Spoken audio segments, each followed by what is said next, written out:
I talked about how hard it was to pick male fighter of the year. I talked about the candidates and the years that they had. When it came to female fighter of the year, I thought that this was one of, if not the easiest picks to make, along with the submission of the year winner. Some of the names considered.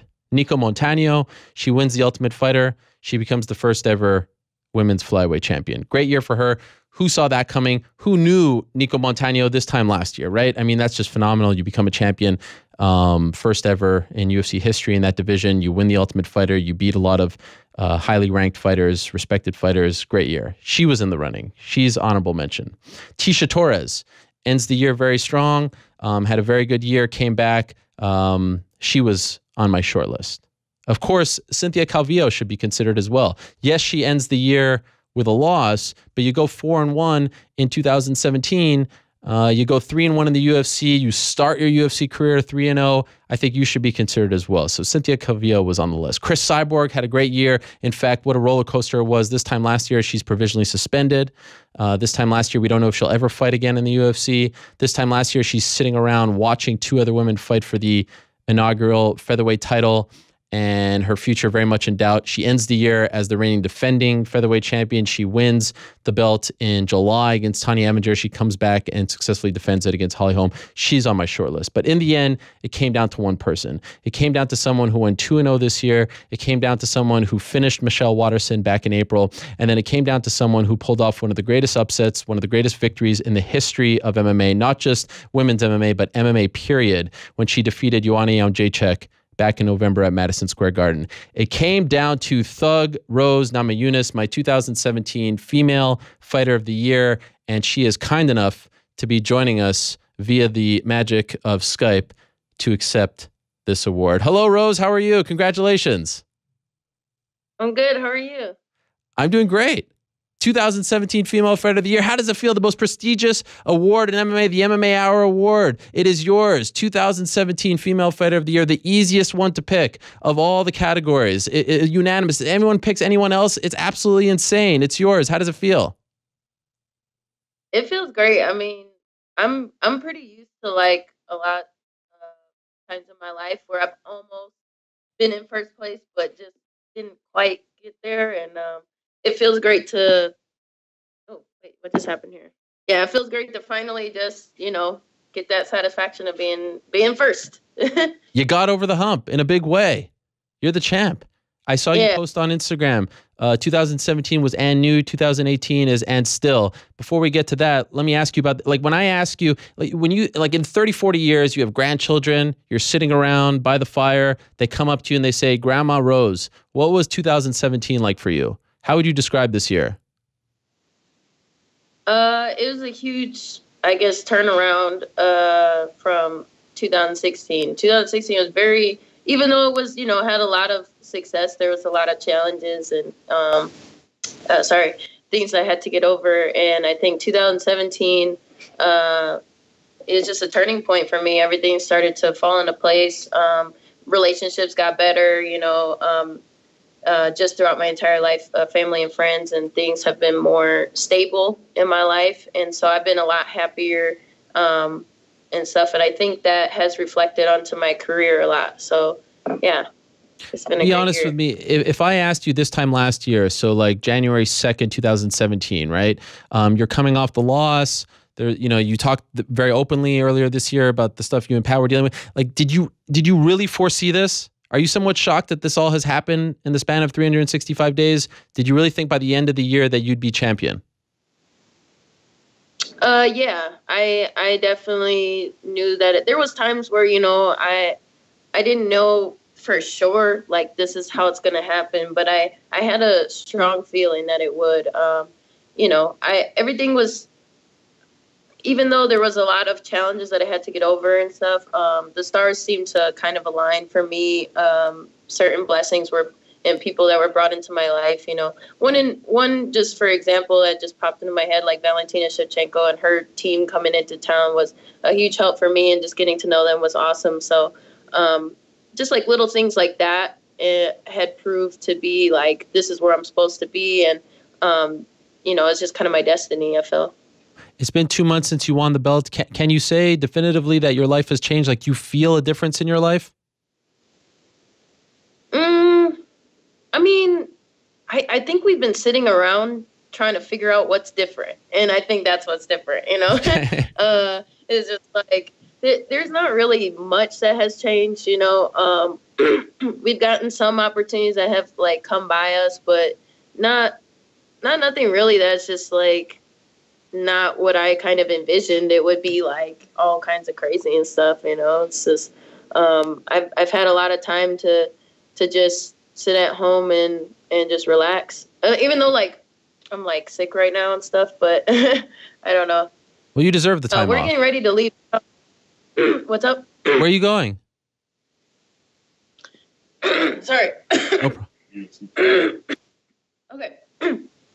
We're going to hopefully if I don't cough up a lung, we're going to UFC 220, and then Victory Tour, media tour for that. And then JJ Aldrich, she has a fight in Missouri, so we Pat's gonna be cornering her for that. And then hopefully, well, we're going to LA as well. Okay. All right. That's interesting. I envision a scenario or a scene where every night before going to bed, you, Pat, and Mishka sit down and rewatch the fight, the win. How many times have you watched that fight? Oh man, a lot. Okay. Too many. That's good. Yeah. Keep watching. And that's what I envision. And so not only did you win my Female Fighter of the Year, you also win the Upset of the Year award. And the Upset of the Year is an interesting one because like I remember last year I gave it to Michael Bisping and he's like, well, screw all of you. It's not an upset to me. I thought I was going to beat Luke Rockhold. When someone says you win the Upset of the Year award, do you take that as a compliment or is it an insult? I'm always curious how people take that. No, I think it's cool. I think Joanna, she was like the most dominant female, you know. She was going down as, you know, she was on her way to becoming like bigger than Ronda, you know, in terms of her accomplishments and stuff. So to me, I think that it's just a testament to how great she was, you know. And the fact that I beat her, I mean, that's just awesome. You know, I don't think that people were necessarily sleeping on me. I just think that, you know, she was definitely very impressive. Yeah. I also think, by the way, that was a pretty easy one. And then you win 3 for me. You won 3 awards for me this past year, Rose. And this is my favorite category of them all. It's a very unique one to this particular show and award. It's the feel-good moment of the year. And it happened right after the win. And it happened in the cage, what you said in the cage and your reaction and what you said to Joe Rogan and just the whole thing. I mean, for people who had been following you for so long and knew the story of you and Pat and knew what you've been through to get to this point, you try not to get emotional covering the sport. You try not to, you know, pull for people or you know, you want to always be unbiased, right, and neutral. But I think speaking for everyone, we were all so happy for you and it was so cool to go online like seconds later and just see how everyone was just so happy for you. And I think last year was a weird year in MMA and there was a lot of bad things and there was a lot of confusing things and a lot of things not to be proud of. And you kind of gave everyone hope that, you know, the sport is still okay and that it's still moving in the right direction. There's still good people in the sport. And so that's my feel-good moment of the year, what you said and how you received the belt after winning it at UFC 217. So there's 3 awards for you. And I don't know how you feel about that looking back on it. How does it make you feel? I think it's cool because, you know, like me saying that, you know, this belt don't mean nothing. It's not really that it doesn't mean anything. It's just, it doesn't mean as much if you're just an asshole. You know what I mean? And so I like to think, you know, me being the best in the world, like it doesn't mean that much to me if I'm not a good person at the end of the day, and that if I'm not setting a good example for other people to be better to each other.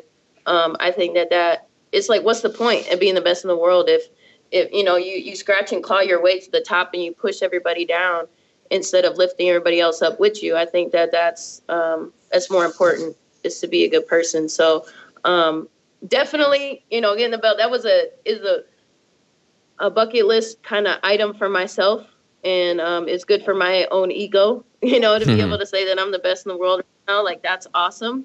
But to try and set a better example for other people, I think is very crucial for me. Just being able to go walk outside and feel comfortable that, the majority of people are going to be nice to each other, because there's nonstop, violence going on, or just people with bad attitudes and things like that. That's just really annoying. And I think martial arts can really, I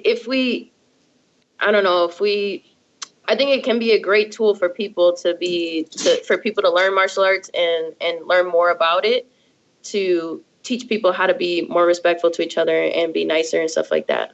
You know what's amazing about that moment? It happened only 2 months ago, and people are still talking about the win. But doing this show every week and talking to so many fighters, I've heard more people reference what you said in the cage afterwards and how you handled yourself than the actual victory. Like I've heard it come up so many times from, from the Francis Ngannous of the world, like people saying like, that's the way I want to be. That's the way I want to act as champion. Have you heard the same?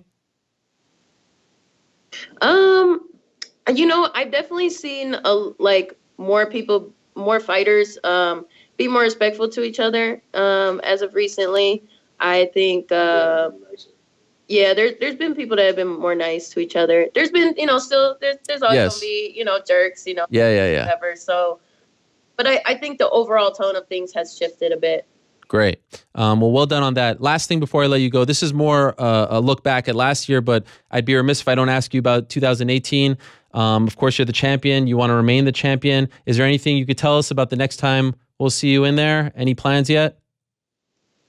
We're still trying to, get together with like a specific plan. We don't have any like fight lined up or anything like that. But I think that, now holidays are over with, all the craziness is done with.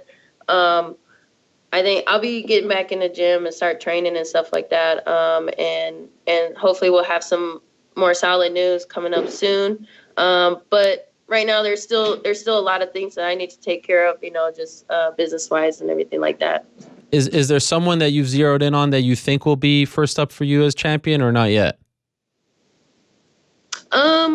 Right now it kind of seems like the three options, like for me, who is the scariest, person that I could fight? I think that would be cool. To me, what sticks out as of right now is Jessica Andrade. But at the same time, a rematch with Joanna would be great too. But I don't know. You know what I mean? Like the three options right now would be Joanna, or the winner of Jessica Andrade versus Tisha. Okay. All right. Yeah. Okay. But I don't know. What do you think? Who do you think should challenge? I think because she was dominant for so long, because she had the belt for so long, I like to see a champion get another crack, just as a sort of not like if DJ lost his next fight, I'd like to see him. You know what I mean? I'd like to see him. I think if you're a champion for one fight, it's a little different. But I do understand what you said. Like it was so dominant and it was so one-sided. I understand for you, it's kind of hard to, recreate all of that. I think the fight that's the biggest, that makes the most money, and that's sort of the era that we're living in now, is the Joanna fight. I think she's done enough to deserve it. So if I were in charge, if I was Mick Maynard, I'd probably side with that one. I think that's the biggest fight. And I think your buildup was a lot of fun for fans because you guys are such different person. I mean, we didn't have a face-off of the year award, but I would give it to you as well for the one where you gave her the prayer and all of that. I mean, that was incredible stuff. So yeah, I think that's how I'd lean. Denver, and where the UFC was born, and bring it back here, and we have a big, huge show for that. Now we're talking. Now, 25th anniversary, right? That would be that's a great idea in November. Yeah. Oh, there you go.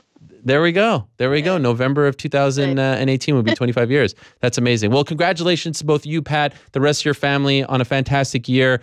So you win my female fighter, you win my feel-good moment of the year, you win my upset of the year. Also, my producer, New York Rick, also gave you female fighter and upset. So that's 5 awards here from the MMA Hour. And I'll create a new one just right here, face off the year. You win that as well. So let's make it 6. Why the hell not? Feel better. Yes, well done. Way to kill it this year, Rose. Very happy for you. Hope you feel better, and hopefully we'll see you out there in Boston at UFC 220. Thank you so much for doing this. I appreciate it. Yeah, thank you so much. All right, we'll talk to you soon. There she is, Thug Rose Namajunas, the UFC strawweight champion. She wins my female fighter of the year. She wins my upset of the year. She also wins my feel-good moment of the year.